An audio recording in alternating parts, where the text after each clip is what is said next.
বিসমিল্লাহির রহমানির রহিম। মাসাইল শিক্ষা অর্থাৎ নামাজের মাসাইল চলছিল। তার মধ্যে প্রথম অথবা তৃতীয় রাকাতে বসে পড়লে, যদি কেউ প্রথম অথবা তৃতীয় রাকাতে ভুলবশত বসে যায়, অতঃপর দ্বিতীয় বা চতুর্থ রাকাত আদায় করার জন্য দাঁড়িয়ে যায়, তাহলে দেখতে হবে যে তার এই বসার পরিমাণ কতটুকু ছিল।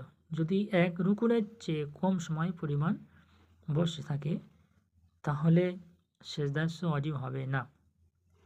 আর যদি এক রুকুন পরিমাণ বসে থাকে, তাহলে নামাজের শেষে সেজদা ওয়াজিব হবে।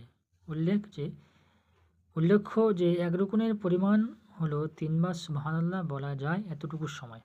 ফতোয়া আলমগীরি নাম্বার 1 খণ্ড।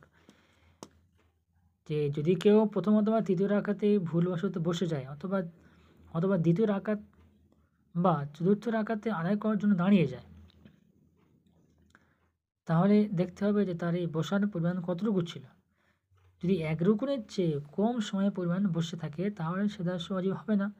আর যদি এক রুকুন পরিমাণ বসে থাকে, তাহলে নামাজের শেষে সেজদা ওয়াজিব হবে। অর্থাৎ যে কেউ দু রাকাত নামাজ পড়ছে, তাহলে হচ্ছে যদি সে ভুলবশত প্রথম রাকাতেই বসে পড়ে, আর তার এই বসার পরিমাণ যদি এক রুকুন অর্থাৎ 3 বার সুবহানাল্লাহ পড়ার পরিমাণ যদি না হয়, বসে আবার মনে অল্প সময় বসে আবার সঙ্গে সঙ্গে উঠে গেল, তাহলে সেজদা করতে হবে না। ঠিক ওরকম যদি 4 রাকাত নামাজ পড়ছে, তৃতীয় রাকাতে সে বসে পড়েছে ভুলবশত, এই ভুলবশত যদি বসে পড়ে, তাহলে তার বসার পরিমাণ যদি এক রুকুন পরিমাণ না হয়, তার 3 বার সুবহানাল্লাহ পড়ার পরিমাণ সময় না হয়, তাহলে সেজদা করতে হবে না, নতুবা সেজদা করতে হবে।